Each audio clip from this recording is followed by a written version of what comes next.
All right, so today I'm going to be interviewing Tylor Trotter, who is someone that I met at the CT Barber Expo in May of this year, and he's someone that I had recognized from YouTube and just being in the barber space. And I was volunteering at the CT Barber Expo, and I kept noticing. I was like, he looks so familiar.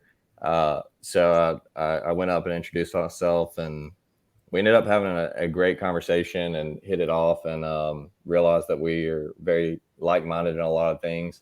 Mhm. And so I knew then that I wanted to do an interview at some point. I was hoping that it would be sooner, but it's good. We're making it happen. And anyway, this is Tylor Trotter, aka Believer Barber, right? Yeah, hey Chandler, thank you so much for having me on here, man. I couldn't agree more. That conversation that we had at CT and realizing that that connection that we had, not only in the industry but with regards to even some personal things, was just really powerful. It was one of the more powerful connections that I've had while serving at an event like that. So I'm really thankful that you invited me to be able to just to talk with you and hang out. Absolutely. Yeah. No, this is, you know, it's great for to be able to put out into the world on the internet, but more so than anything, I love doing these things just for myself. Like actually just having a conversation, and the fact that it's kind of fresh and that we can get it recorded down is really cool. And so I guess I just kind of wanted to start with just kind of a little introduction uh, of yourself. You know, some people that might be tuning in, they might know who you are, but I kind of wanted to just get a little overview of just kind of who you are, where you're at, and maybe some of the things that you've done.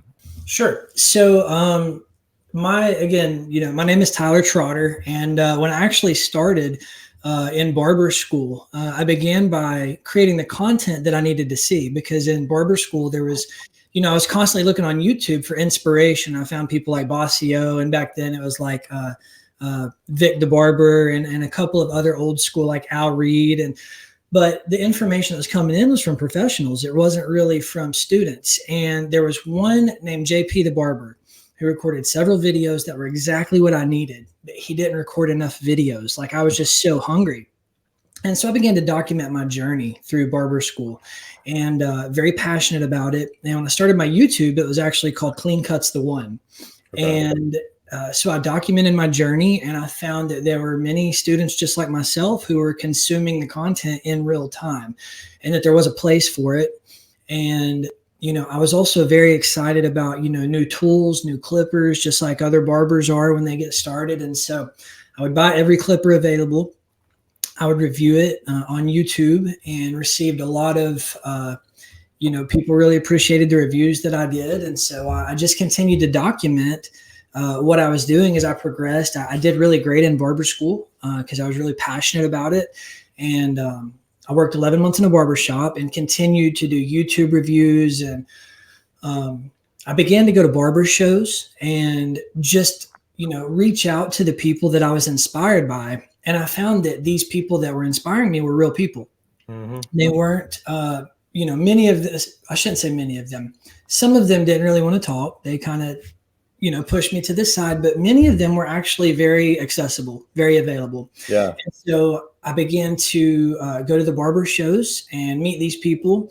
And, then one day when I was very young, probably been a licensed barber for about 6 months. And I got a call from Chris Bossio.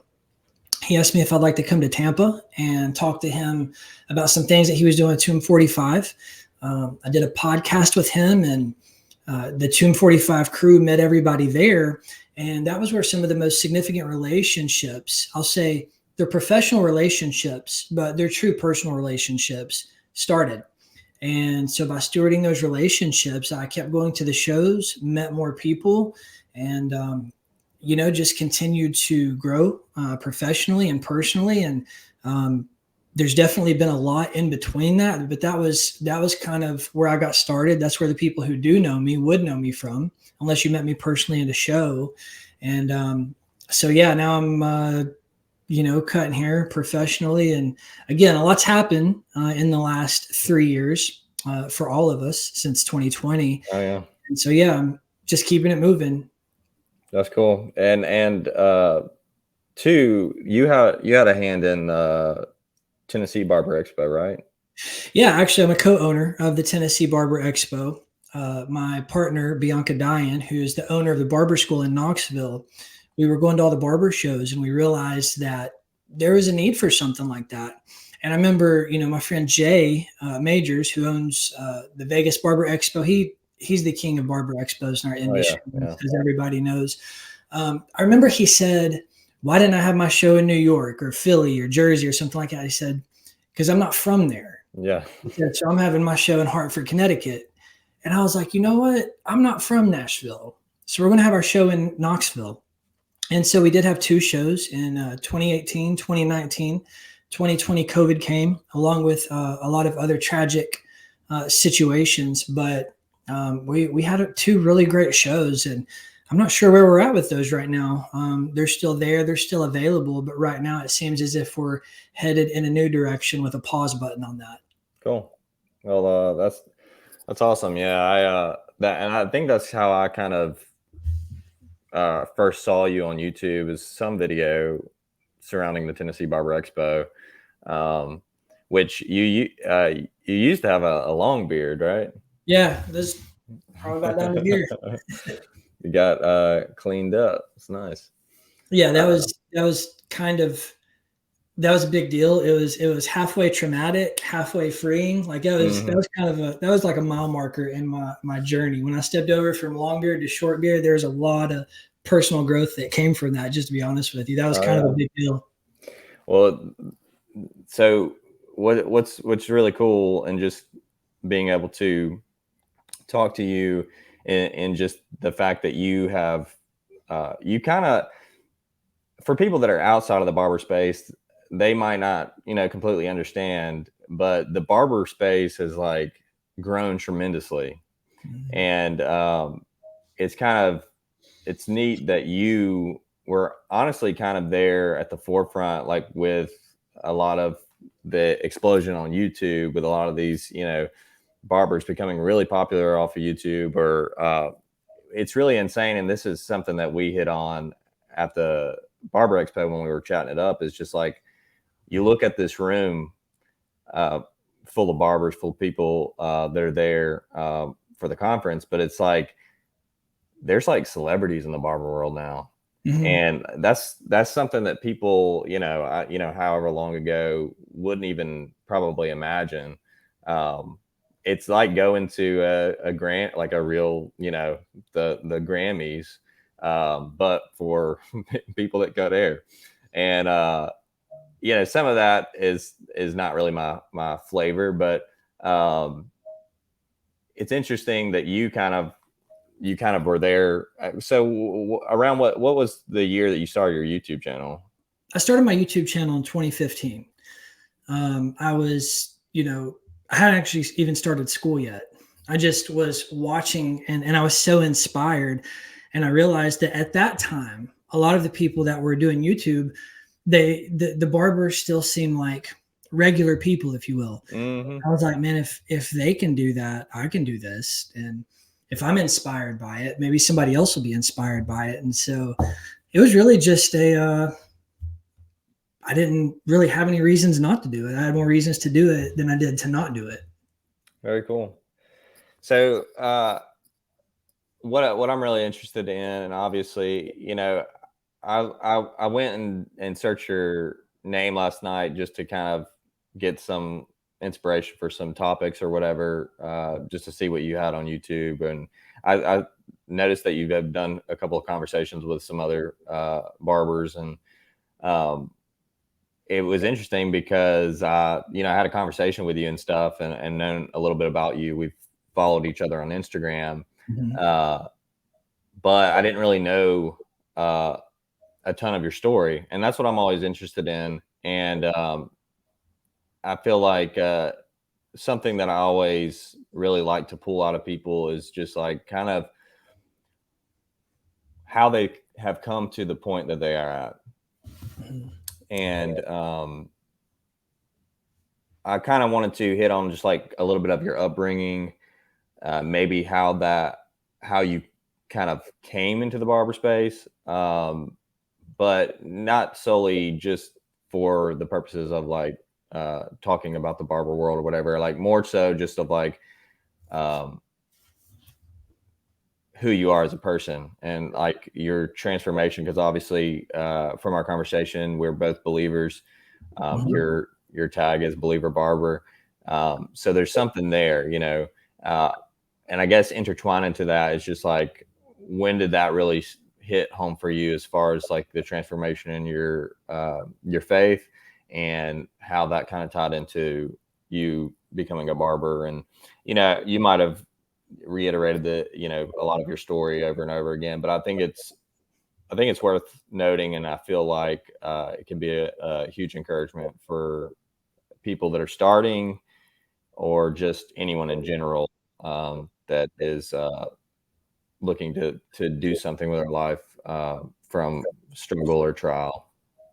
Yeah, no, I love that because you know, this barbering industry it's a wonderful vehicle. It's truly a blessing to be, you know, able to find yourself in such a forward moving industry, such a progressive industry. It puts people like myself who otherwise might not, you know, really be into the culture. It gives us an opportunity to, you know, stay abreast of what's going on in the world, what's new. Really, barbers are some of the most forward thinking individuals that I know. But, you know, for me, it's all about, you know, it's about people.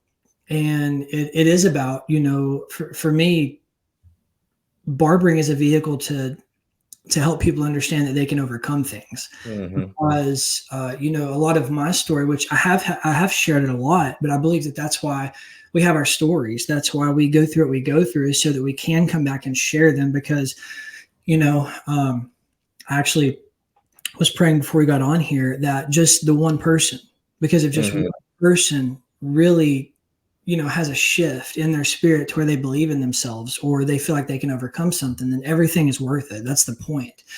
And so, yeah, I grew up, you know, I think a lot of us have problems growing up, you know. I don't think I had any significant problems really until, you know, I was 15 and I got high for the first time. And when I got high, I was smoking weed. And, you know, for me, I was one of those people that didn't know how to slow down. And by the time I was 26, I had, you know, I robbed a pharmacy. I was stealing needles from the co-op, which is like a pet store, because you couldn't get access to needles back then. And I was, you know, shooting pills. I served a year on a 6-year split confinement. I lost my kids to DCS because of my inability to be responsible. And, you know, it was tragic. It was traumatic. It was humiliating, the things that I had done to myself, the things that I had done to other people. And, you know, from the outside looking in, I would say that I was pretty much at the bottom. You can't go a lot lower. You know, the things that I didn't have to do to maintain my addiction, I was willing to do them. And I'm thankful I didn't have to do some things. But there's a lot of really bad things that I did to stay high all those years. And so it got pretty bad. So after I robbed the pharmacy, I served a year on a 6-year split confinement. And when I got released, the first thing that I did was rob somebody before I went and saw my mom or anything. And I was in a hotel room. I had used the last bit of the drugs that I had. And I realized in that moment that, like, I don't know how to live. I really don't know how to live. And I know how to get a job. I don't know how to keep a job. I see people with like mortgages and they're paying car notes. I didn't comprehend that. I did not understand how that worked. And so I just prayed to this vague God of the cosmos, who I didn't even know if I believed in it. It was like, God, I need help. And if you don't help me, like if you've got to be more desperate than this, then I don't qualify, because I'm so sincere. I don't care about anything I've learned in church. I don't even know your name. I don't know who you are, but I know that there's oxygen that I can't see. I know that there are things that I feel that are very powerful that I can't see. I know that energy is real, scientifically. And so this was a Hail Mary that, God, if you're there, whatever you are, I need help. And I will give you my life if you will help me now. And I didn't expect any like magic stuff to happen. So I basically told God, I'm going to make a phone call out of this phone book, and I'm going to call a number that says that it'll help me. And if these people don't help me, because I'd already been to so many rehabs already, I said, if I don't get help now, then I'm just going to go to prison from committing a crime, or I'm going to die from overdose. But I'm just giving up on life because I don't know how to live. Yeah. And then when I called the number, it landed me into a 12-step program to where I remained very, by the definition of the word, I was anti-Christ, because this God, whom I didn't know his name, had actually begun to help me. And I had this offense towards the church because everybody told me I need to get saved, and I already tried getting saved and I couldn't get clean from that. And so I spent for the better part of 2 years serving this God whom I did not know his name. And when I got to the 11th step in this 12-step process, after years of really just being a Saul in the rooms, I mean, I would tell people, like, don't mention the name of your God. You're not going to step on each individual member's right to the God of their own understanding. Many of us have higher powers, and you're going to adhere to that. And I was like a poster boy. I was traveling the country carrying this message. And then in the 11th step, I had an encounter with Jesus. And I was truly saved. God saved me when I asked him for help, but it was when I asked Jesus to come in my heart. I had a dream that night, and I woke up. It was truly a supernatural encounter that's difficult to explain, difficult to describe, but I was never the same after I asked Jesus to come in my heart. I had a dream that night. I woke up, and that was when I learned that faith is a substance. It was like, I don't know what it means to be a believer, but when I woke up that morning, I knew that I was a believer, and it was incredible. And that was when my life really took off. Yeah, dude, that's cool. So I guess this was prior to you taking the step to go into barber school and stuff? Yeah, actually it was almost like it was so fluid, because I got saved and then I began to watch pastors and preachers. And, when I would watch, the only thing that made me, my criteria for the preachers that I would listen to is that they were reading from the Bible, and that they were teaching from the Bible. Yeah, good. And so I was following a guy, and he started talking about convergence, and he started talking about life purpose. And he's talking about these things at the same time where my son asked me for a haircut. Now, by this time, I've gotten clean. I have my kids back in my life. And being a father was something I always wanted to do in active addiction. I wanted to be a daddy to my babies, not just a father. And when I got clean and my kids came back into my life at the age of 3 and 4, one of the things I enjoyed doing was cutting my son's hair. And he just wanted like a buzz cut. No big deal. He's 3 or 4. He doesn't care. But at the same time I got saved, this was all like in one little moment. This is why I brought up convergence, because I was watching a message on convergence and life purpose. And he said, "Daddy, I want a faux hawk." And I was like, well, I don't know how to do that. So I gave him a mohawk. But in my heart, as a father, I was passionate enough to learn how to do a faux hawk. And so that was when I first went on YouTube to learn how to do haircuts. And so I'm watching these sermons and these teachings on convergence, on life purpose, on how God pours his grace into our lives and give us the ability to do things that we couldn't do in and of ourselves. I also read that it says, God puts the desire, he gives us the desires of our heart. And I used to think that meant like he gives us what he wants, what we want. But it actually means when we submit to him, the things that we desire are a result of us sharing a passion with him. And it's not our own passion, it's his passion that we're sharing. And so I realized I was getting obsessed about these haircut videos. And these messages are making this all make sense to me. I'm like, this guy's talking about convergence and what grace looks like. And then my wife walks into the room one day. After, I went from watching videos on my iPhone, then I went to watch them on the computer. Then I got the computer hooked up to the TV. And I'm just obsessing about haircuts. And she asks me a question that she didn't know that her question was actually giving me permission to step into this thing. And she said, are you going to do this? Like, are you going to go to barber school? And when she said that, I knew that I had permission. I knew that, when my wife was in agreement, that was a confirmation. I went to school the very next day. And that was really where everything started. And that's how this barber journey might be a lot about barbering, might be a lot about haircuts, but really it's not. It's about fulfilling a life purpose, and it's about people. So Yeah, That's that was kind of how that shook out. it's always insane to look back in the different little areas in our life or the shifts and the changes. So like now where you're at and looking back to that particular moment of your son wanting a certain hairstyle, and that was when that whole world like opened up. It's just that's amazing to hear, and that's that's really encouraging. I appreciate you sharing that. Mhm. What were you doing something at the time then, like an occupation or job before that took place?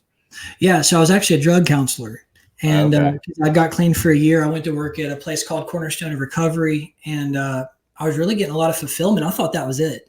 Well, surely you came through addiction, Hmm. and so surely your life purpose is that you're going to be a drug counselor. You're going to help people get clean, and that was when I learned that a lot of times the potential for a thing isn't necessarily the thing. We want to prioritize our purpose over the potential, because a lot of times what God has for us, it doesn't look like the wisdom of the world. Hmm. 'Cause naturally, it makes sense. You came through addiction. Surely you're going to be a counselor. It makes perfect sense. Well, actually, spend time helping people get and stay clean in my free time. That's just who I am. Yeah. I don't know how to not help people like that. So Mhm. that still goes forward, but this is a much more creative and a much more fulfilling path. Mm. And I think that's how it is when we follow God, right? Man, such an encouragement because, and that's, I tell people this all the time, but I love cutting hair, but one of the other things that really drew me to this this field is that of being able to connect with people. I jokingly tell people, probably, you know, 20% cutting hair. The rest of it is therapy, or, Mhm. people want to come sit in my chair because they want to talk too. They want to, I have really deep conversations with a lot of my clients, and we pick up every time. And that right there, what you're talking about, is it being a vehicle. Um, that's a huge part of it. Um, because you don't know what impact you'll have on somebody, and it's insane that just like the act of a simple haircut, it doesn't only change your appearance and make you feel good and stuff, but you never know how that conversation, how that person left your chair, um, feeling, being encouraged, or you know have the fire under them to go pursue something or whatever it might be. And so that's one of the reasons why I love what I do. And so that's cool hearing your story and how that ties into being able to share that with people, and just using that as kind of a vehicle. So you're in Jacksonville, Florida now. Yeah, I am now. Okay. What took you there? Well, to get to there, really, we're talking about a 3-year process, which I'm just now, as of April of this year, I'm stepping on the other side of it. In 2020, that was when COVID-19 happened. That affected all of our industry. That started right around February or March of 2020. And in March of 2020, I'm not sure if you saw this. There was a lot of news. It's been on. I've talked about it a little bit, but this is really the first, really formal discussion I've had. But on March 8th of 2020, my mother was murdered. She Oh was a my victim of a gosh. triple murder, and it was her best friend and her best friend's daughter who were the guy came in the middle of the night. He shot him in the head. It was she was innocent. My mother was she was serving in the church. It was a complete act of drug induced violence, Mm, and stimulated from a disagreement between the girlfriend and the boyfriend. And so the boyfriend killed her, he killed my mom, and he killed her mom. And obviously, that's also everything in my life shifted at mm, that point. And I didn't realize, that was when I went into a 3-year period of really just pressing into the Lord. And it wasn't intentional. That was the only way that I could not only survive it, overcome it. I remember when I got the news, I literally felt God wrap me up as I was driving in my truck. And he said, I got you. And in my spirit, I very clearly heard him. He said, I've got you. And even in my pain, I felt so secure.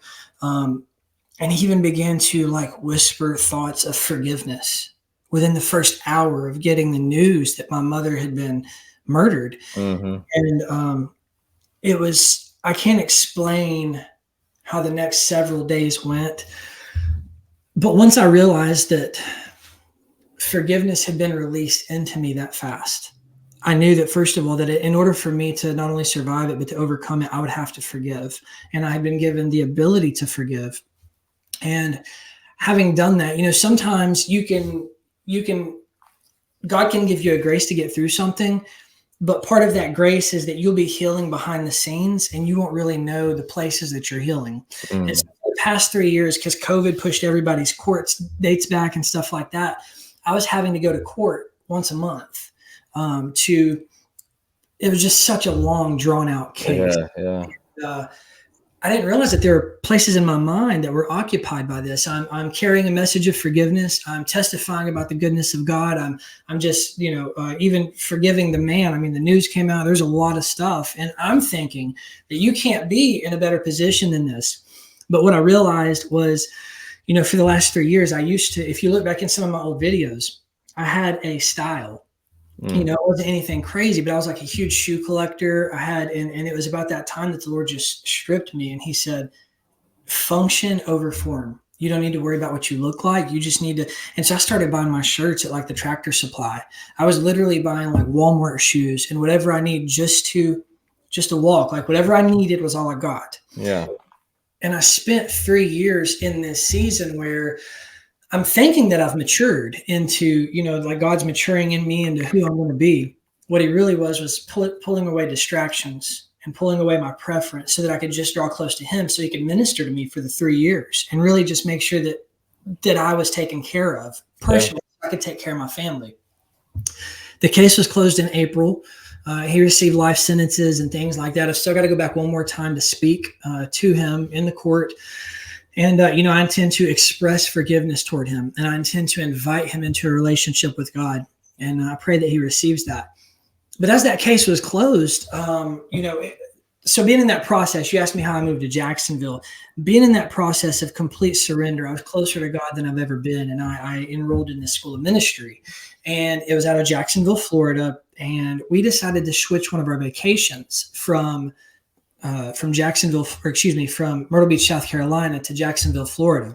And when my family came here, my wife is a praying woman, my kids, they have a great relationship with the Lord. When we came here, we all agreed that like God was speaking to us that we were going to sell our house and give our business away. And we were going to move here because we were a missionary family. And so we prayed about it for about a week, and we did agree as a family that that's what we were going to do. So I sold my barber shop and the entire business for $1,000, which is the price of about 3 barber chairs. Today, I love the girl that's running it. The business is still going. It's they changed the name and a lot of aesthetics things about it, but it was just a blessing to be able to step away from that and see it keep going. We sold our house and we moved into a camper for 5 months because we didn't have anywhere to live. Wow. We were so convinced that God wanted us to be here. And so we moved, and man, it's just been such an adventure. It's like we're everyday missionaries. The same with our industry. It's every day we're literally on a mission. We're on an assignment from God. And that doesn't mean that every day we got to slap somebody in the head with a Bible and make sure that they confess the name of Jesus. Sometimes listening to people, and just being available, just demonstrating the character of Christ. You don't even have to say his name sometimes, because if he's in you, just demonstrate his character. And so that's how we made it to Jacksonville. And man, we love it here. Got a great barber shop that I work at. I'm not an owner. I'm just a booth rent barber. Yeah, cool. So a lot more freedom to do things. And so having that chapter closed, the Lord has given me a lot of my preference back. He has given me he's given me my preference in my clothes back, so I get to pick what I wear now. He has given me the desire to get healthy. He has given me a reinsurgence into the industry. I'm thinking that I'm just being lazy and I'm not doing what I need to be doing to maintain relationships. Like, no, God pulled me out of that so he could have me all to himself.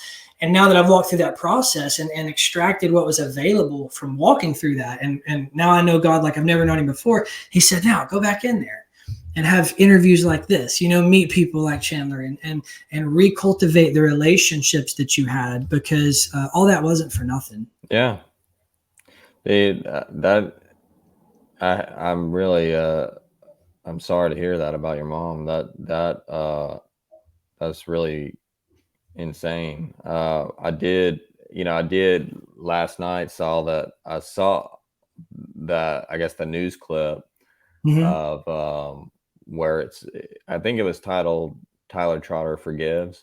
Mm-hmm. Um, and I didn't I didn't dig deep into it.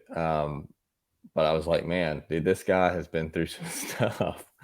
And it's just, I can't imagine that happening, but like using that as an opportunity to forgive the one who did that, that's powerful. And praise God, man.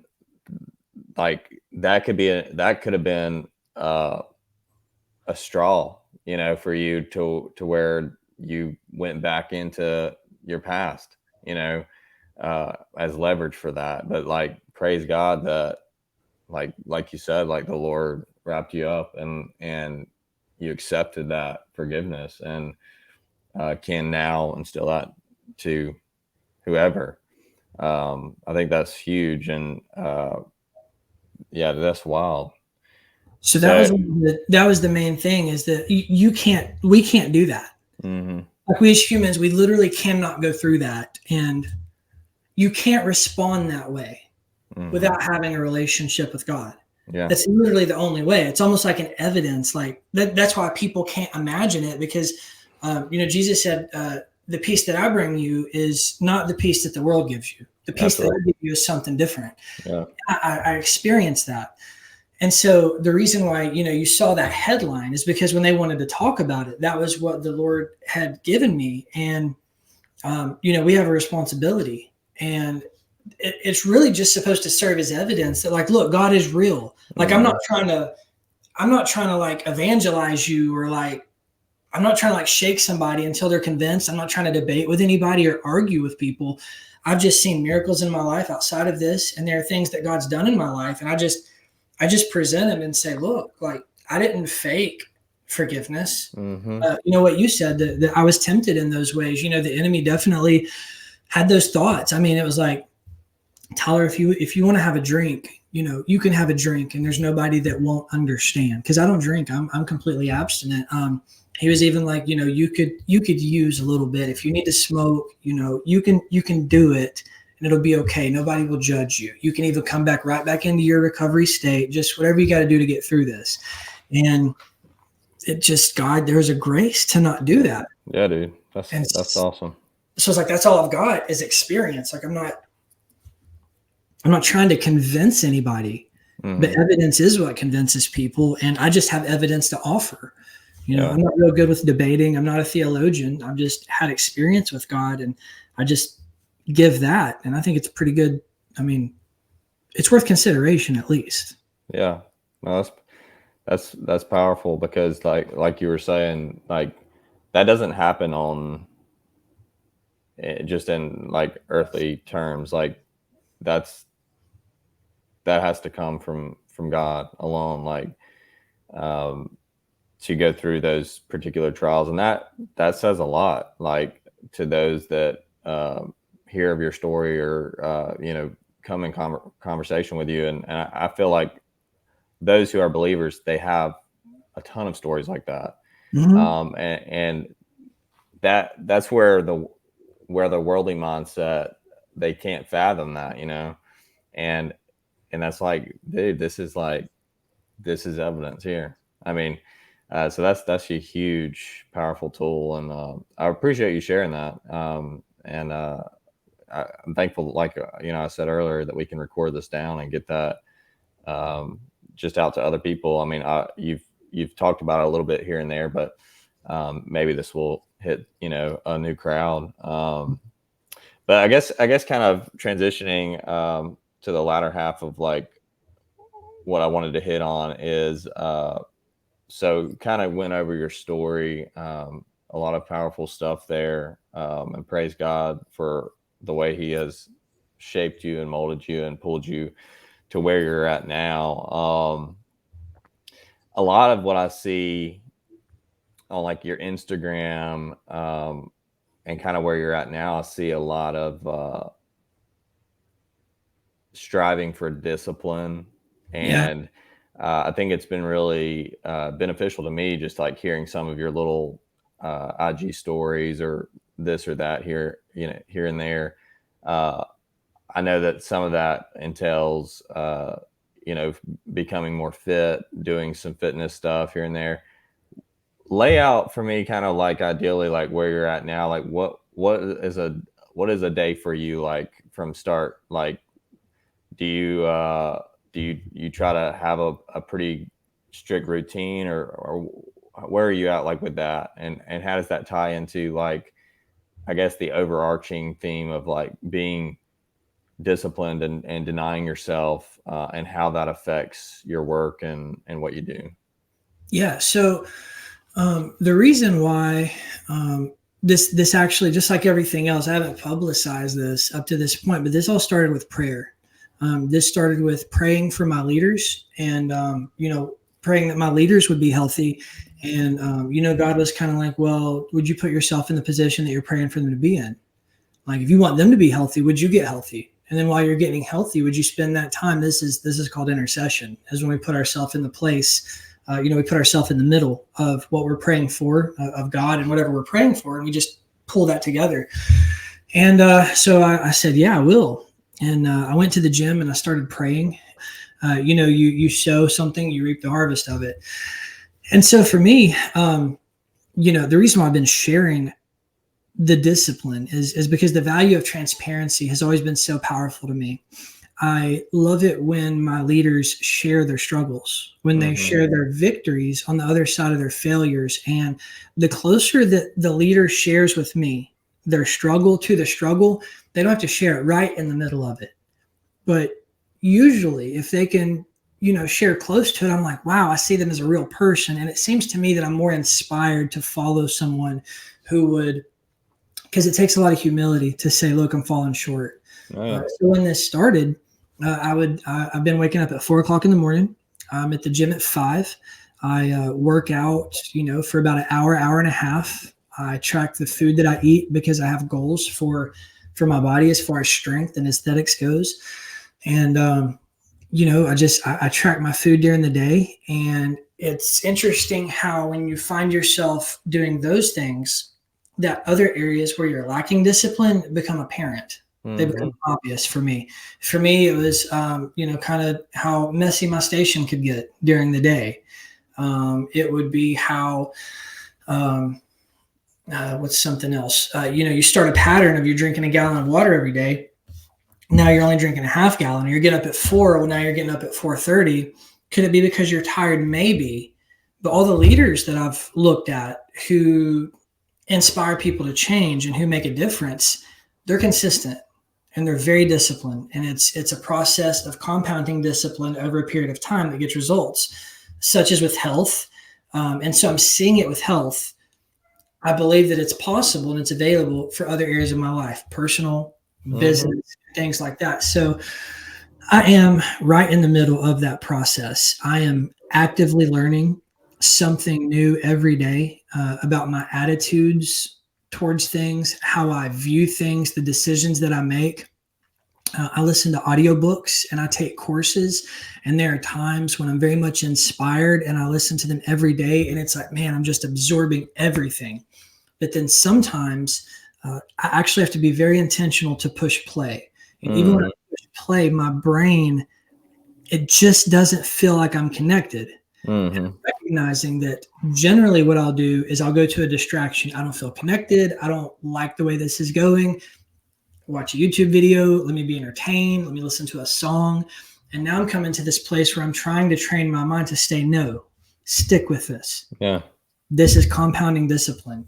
And so really I'm very much in the middle of learning how to do this. And so I'm documenting it because it's a level of transparency and accountability to, to myself first and foremost. Because if you say you're going to do something and you don't do it, then it makes you feel a certain type of way if you have any integrity.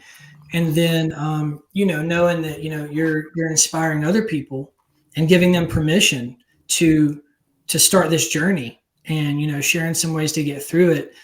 Again, my message being that we can overcome things, whether it's health things or finance things, and so the way that I'm going to carry that message is, the Lord told me that in order to carry a message, you have to become a message. And so I'm trying to become the message that I feel like I'm supposed to be carrying. Yeah. Yeah, that's awesome. Yeah, I've definitely been encouraged by just seeing that from time to time, things that you post. It makes me kind of, examine certain areas of my life, because that's so true. Like when you become disciplined in a particular thing, like you said, you start to see other areas in which you're not. And I definitely think that's huge. Like with the balance of work and life with the family. How many kids you have? 3. 3. Okay. Yeah, 16-year-old son, 15-year-old daughter, and a 9-year-old daughter. Okay, cool. So yeah, I have 3 as well, and mine are a lot younger. But like the whole dynamic of like what's really important of like leading your family, and then as well as like balancing that with your work life, and most importantly like your spiritual well-being. A lot of that, there needs to be discipline there, and I feel like that's a huge a great way, like the way in which you're going about it and your mindset toward that. I think that could have a lot of a strong encouragement to a lot of other people, especially a lot of these young guys in the barber field. It just speaks volumes to other areas in the workplace, and like how you interact with other people, like you said, your attitude. So I wanted to kind of hit on that, because I think that is something that a lot of people kind of overlook, or don't think that that's important to really invest in and talk about. But kudos to you for kind of opening that conversation. And I think that's awesome that you're documenting it, and I encourage you to continue to do that. Thank you. So looking forward, do you have any like goals that you have in mind for the near future or beyond? So, yes, I do feel like I've got some short-term goals and I have some long-term goals. I have some concrete goals and I have some abstract goals. And, a lot of them right now are what I'm working on. I believe that I've been re-released, if you will, back into society, back into the culture, back into the mainstream after really, really kind of being in a cave for a while. And so right now, what I'm really focusing on is everything we just talked about with regards to my personal life, family. I also am actively involved in a ministry, which is a big part of why we came to Jacksonville. And so making sure that I'm available for those things. I'm really focusing on stewarding, like I said earlier, stewarding relationships that for the last 3 years, I wasn't able to give everybody an explanation, but I changed, but I didn't change, if you will. And so I'm just reconnecting with the industry, with individuals on a personal basis without motive. Yeah. I do know that there's some things that I have to offer, and I've been gone for a while, and I want to serve. So whatever it is that I have to offer to my friends, I want to make those things available. And if I knock on a door and nothing is there's no reciprocity, that's okay, because there wasn't an expectation. I'm just saying, okay, God, I'm gonna get back out here and I'm gonna do what we were doing before, and you do what you want to do. Yeah. God did tell me early on that, he was going to give me a platform and there was going to be grace and favor on it, and that my responsibility was to be faithful.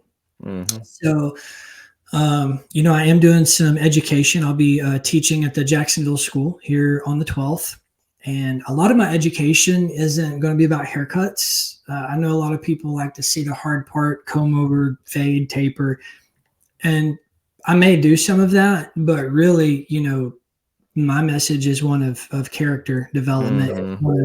It's one of, it's become unpopular to be a servant in our industry, but the truth is we're here to serve people. And so that's what I like to talk to people about. I like to talk to them about character, serving, and just inspire that service mentality that really is profitable in our industry. Mm-hmm. As a new barber, if you don't know how to cut hair, but you can deliver excellent service, people will come and pay you what you're asking, and they'll tip well, and they'll come back regularly because you make them feel good, and that'll give you time to get better. Mm-hmm. And I want people to know that. I appreciate all the education, the people that are teaching everyone how to, there's a lot of people teaching how to cut hair well. Oh, yeah. And there's an abundance. You learn from anybody you want to learn from. I feel like my message is about character. Mm-hmm. Always has been. And so I'll be teaching in Jacksonville. I'll be teaching with Will Stam has invited me to the Barber College of Atlanta. And I'm excited to go to Atlanta, to be traveling and educating again. And so I'm just stepping through the doors and the opportunities that God puts in front of me right now. And I do believe that he has a purpose. There's a plan that I am in the process of building. I don't know what everything's going to look like. I think I do have an idea, but if there's anything I've learned, it's that, God's ways are not my ways. And if I'm fit, it usually turns out better than I would have planned for it. Absolutely. No, that's cool. I think that's huge. And that's something that I've learned a lot, because when I started out, 3.5 years ago, I was so entrenched in being the best I can be at haircutting. And I think that's cool. And I think that passion is great. But so much that I've learned as I've done it and I actually have been in a shop and just interacting with people is like, especially on like a local level, and that's kind of what we were talking about, I think, at CT, is just like, I'm really getting out of this mindset of like the Instagram barber, the YouTube barber, or whatever. Like, a part of me really wanted that to begin with, because I think we all have this desire on some level to be known in what you do. Sure. But like, I've really come to a point where like, I'm so tired of just trying to be that, because in the actuality is that that's not truly who I am, and in some way I feel like a facade, because it's like I'm trying to be this for what, for people to know who I am, or think that to give me praise. That honestly, that's where the root is. And so I've loved being in the shop I am in now, and what I've learned is people don't care about how good you can cut hair. I mean, I don't want to ever stop learning. Right. And I want to continue to grow in education, but people just want a haircut, and more important than that, it helps, like you said, like with your character. Like, people love being able to connect with someone, to talk to someone, get things off their chest, and have a great service, a moment just to get away for a second and sit in a chair. And that's really become apparent to me, and really has shifted my, I guess, perspective moving forward with what I'm doing with things. I'm not focusing so much on global recognition as much as I am just being faithful to my local shop, my local community, and like just growing that. And I felt like a huge weight lifted off me when I could really come to that mindset. So I think that's huge. It's, like you said, there's so many videos you can learn to cut hair. I mean, there's so many great tutorials out there, and I still will probably do some of that in the future just for my own enjoyment. But I think we need more people speaking up on the other aspects of that, being in the shop, like what goes beyond just picking up your scissors or your clippers. So that's awesome. Yeah, and beyond that, or to add to that, I would also say that there's a lot of people in our industry, and I wouldn't name names because there are literally so many people who carry a message that they haven't become. Mm. People know the language, they know how to talk, and they know how to say things, but you know, you should be someone that carries it, Mm-hmm. so that way you can deliver it, because you're the one, Chan. Like when you carry this message, people will look at you and be like, well, what does this look like in your life? Mm-hmm. What does it look like in the shop every day? And you need to be able to successfully model it. And I can tell from talking to you and from seeing the videos, I can even tell by how you interact with your clients just visually that there is a connection there, that you don't sell haircuts. Right. You receive and serve people. And I'm thankful that you're here to do this. And it's funny you say, like, I don't want to do I don't really want to do that, and yet here we are doing it. And God has really shown a lot of grace and a lot of favor on what you're doing. And I'm thankful that you're here. I'm thankful to know you, and I'm thankful that you're that you have said yes, and that you are doing what you're supposed to be doing, because there's a space for this. Yeah. It's not the one that sparkles, and it's not the one with the most light on it, but I think it's the most impactful when it comes to changing lives and really touching people where it matters. Yeah, I appreciate that, man. And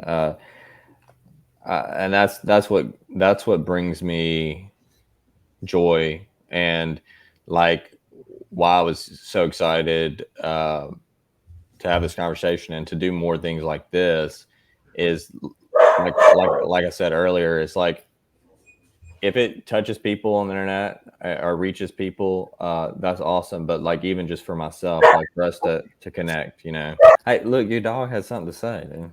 I guess. No, but I really appreciate that. And this this is what I like, connecting with people. And that's what was so refreshing when we made that connection in CT, because that was my second year going, and I went by myself, and uh, I don't know, just like that kind of feeling that I was talking about, was just like the lights, the prestige, you know, it's like this is what I thought like I wanted. But like the second year that I went, it just, I don't know, like I could see past it, and it's like we all like, what's the point of it if there's no purpose?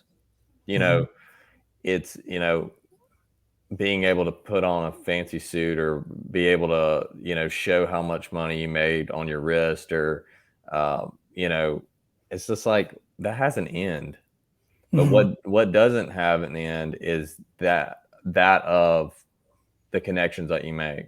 And that, I would say that about the barber industry, and I'm sure other industries have that, but one thing huge about the barber industry is that people are so quick to connect. Or I feel like I've been able to connect with a ton of people really easily, and that's insane, to be able to step into an industry. Like I'm only 3.5 years in, and just be able to go up and talk to people. And for the most part, people are receptive.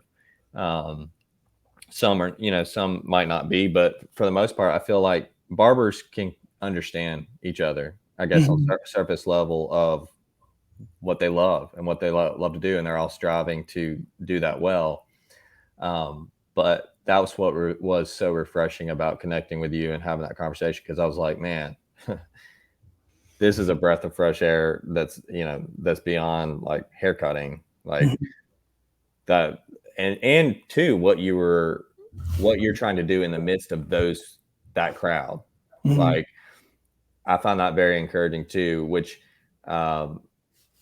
I'll ask this and we can kind of wrap it up. But like, as far as like within that particular crowd of like the bigger stage of barbering, what would you say, like how the Lord has been able to use you in impacting some of the other people that like you you knew earlier on that you've grown relationships with? Like, are you still connected with a lot of those people still?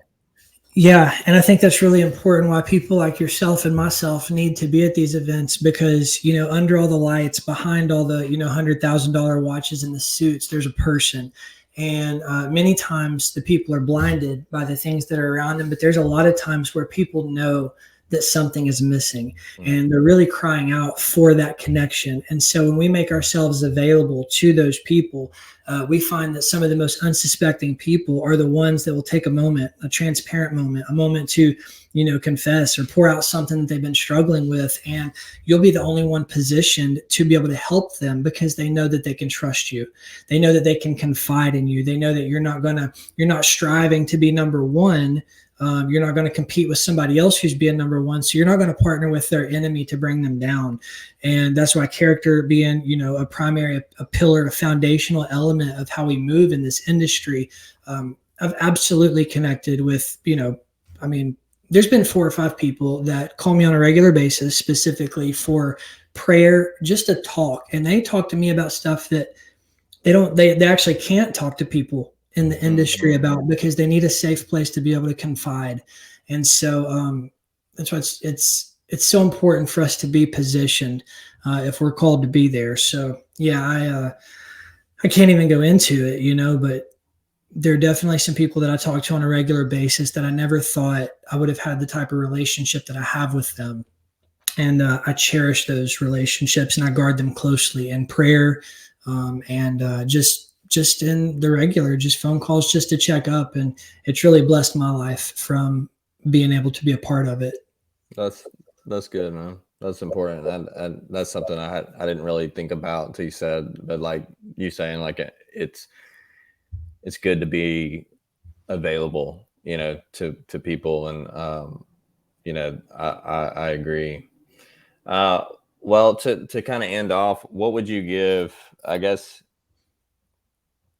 for someone that was sitting in your shoes, or your younger self, like what advice would you give to that person that might be watching? I would tell them in the moments of pain, in the moments of desperation, in the moments of hopelessness, to not don't go down that hole. Think about it. You're already in a place where you can't go any lower than this. It can't get any worse. As a matter of fact, the possibilities are endless for where you can go from here because you're lost. You don't know what to do. So you can literally go anywhere you want, and any progress is going to be better than where you're at now. So if you're at the bottom, if you're having a hard time, if you feel lost and confused, if you think nobody understands you, it's okay to be there. You should embrace that because those types of stories are the things that inspire people the most. That means that you're being uniquely qualified to overcome something. And once you overcome it for yourself, you carry and make available the power to overcome to other people. So I would say, keep going. And I would say, I'm with you. I would say, to that person, I would say, here's my phone number. You can call me. You can text me if you're having a hard time, and we will get through this. Because what a powerful opportunity in this industry to really be able to turn your life around for your family, for your kids, for yourself. You can be integrated back into a member of the community. And it's just, I would be excited for someone who, was in the position that I was in, 11 years ago, struggling with addiction and don't know how we're going to live. I'd be like, this is great. We can come so far from here. Let's get excited about this. Yeah, dude, that's great. Encouraging. Well, I appreciate your time. And where can people find you if they want to check out your stuff? Yeah, so I've got my YouTube right now. It's Barber2Barber. Same thing on Instagram. The YouTube has been the longer form content. I'm more active on Instagram now. But anyway, you can also find me on Facebook, Tylor Trotter. Again, being personal and relational is something that I value. Sometimes I have to check my message requests, but I try to make myself available anywhere I can be found. So I'm there by my name and Barber. And yeah, I encourage anyone to reach out. And if anyone might be watching in the Jacksonville area, what shop are you at? It's at Hollywood Cuts Barber Shop, 150 Riverside Drive. It's in the beautiful part of Jacksonville. All right, cool. Well, dude, thank you so much for your time and the words that you spoke and the encouragement that it was. And we'll look forward to connecting again soon. Yeah, thanks, Chan. I appreciate you, bro. It's been Absolutely. great.